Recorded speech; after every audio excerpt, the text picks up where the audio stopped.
bangkay ni Brando Salazar na kilala sa pangalang Daga. Kaya ko siya sinampahan ng kasong libel para mapatunayan ko sa lahat na this is a demolition job laban sa akin. Boss, kamusta ang meeting niyo ni Victor? Paniwala niya, si Mayor pa rin ang may kagagawa ng lahat nangyayari sa kanya. Ang laki ng utang na loob sa'yo ng tatay mo, boss. Dahil mananalo siya ngayong eleksyon. Kung mag-alala, lahat ng may utang sa akin, nagbabayad. Enriquez, matinong pulis ito niya. Walang kinalaman yung pagiging mag-ama nila ni Boss Ak sa mga hawak nating kaso. Nakikiramay kami. Nandito kami para tulungan kayo para malaman natin kung sino yung pumatay ka talaga. Magtiwala ka sa akin, pare. Hindi mo ko kumpare. Hindi kami papayag na hindi kami makakagante! Babayaran mo to!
Ngayong wala na si Daga, paano ko pang mapapatunayan na sinisiraan lang niya ako, di ba? At yan po ang statement galing sa ating mayoral candidate na si Victor Santiago. Ito po'y matapos matagpo ang patay ang gang leader na si Brando Salazar o mas kilala sa pangalang Daga. Ay! Okay lang po ba kayo? Ma'am Selena!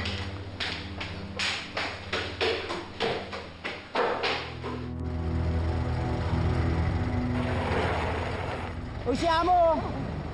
Siya yung pakana ng kaguluhan sa piyesta! Mga mga tao yan! Amo!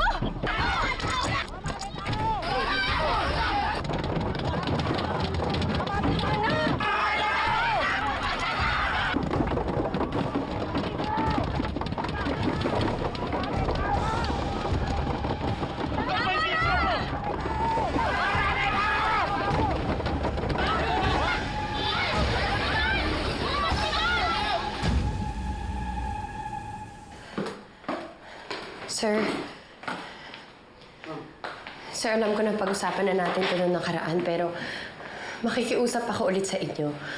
Please, hayaan niyo na akong tumawag. Sige po, ma'am.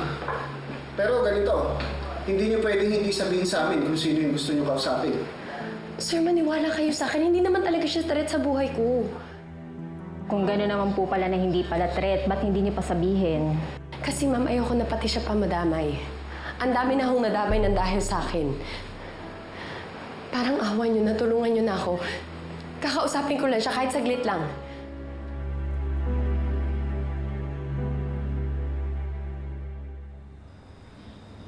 Sir, kami lang dalawa ni Sir Tonyo yung nakakaalam kung saan yung lugar ni Daga.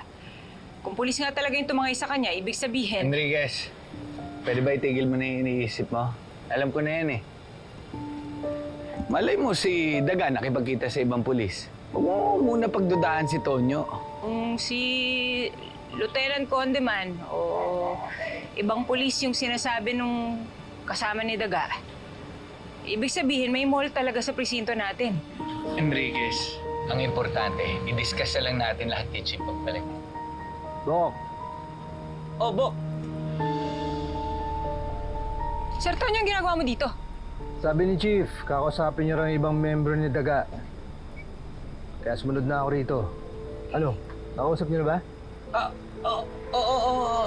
Nausap na namin. Pero ang importante ngayon, ilibre mo ko soft drinks. Kasi, napagod ako sa pagtakbo eh. ikikwento ko na lang sa'yo lahat.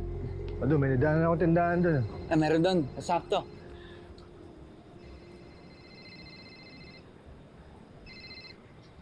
Hello? Ma'am Bobby, si Selena to. Selena? Pasensya ka na. Alam ko bawal ako tumawag. Pero ikaw lang talaga kasi pinagkakatiwalaan ko eh. May importante ako kailangan sabihin. Bakit Selena? Ano nangyari? Ngayon ko lang naalala. May nabanggit sa akin si Sunny na meron daw galamay si Amo sa kapulisan. Tapos sabi niya, yung tao daw na yon, pinagkakatiwalaan talaga ni Amo. Mag-iingat ka. Bakit hindi mo sinabi na ang person of interest sa mga iniimbestigahan natin, tatay mo? Kung gusto mong mag-aksaya ng panahon sa mga chismis, huwag mo ako idamay dyan. May trabaho pa ako. Gusto mo ba soft drinks? Ano soft drinks gusto mo? At, hindi sir. Okay lang ako. Sabi sa'yo hindi nagsa-soft drinks yan eh. Tara na.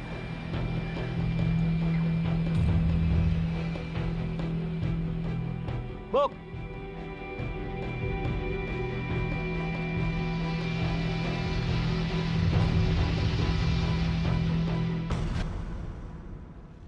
Bobby, seryoso ka ba talaga? Tingin mo ba si Sir Tonyo talaga yung spy ni Amo?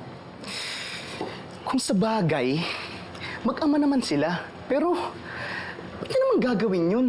Tingin mo ba siya rin pumatay doon kay Daga? Hindi ako sigurado eh. Basta ang alam ko, pag masyadong maraming coincidence, hindi na coincidence yun. Pero, magagawa niya ba yun? Ang bait ni Sir Tonyo eh.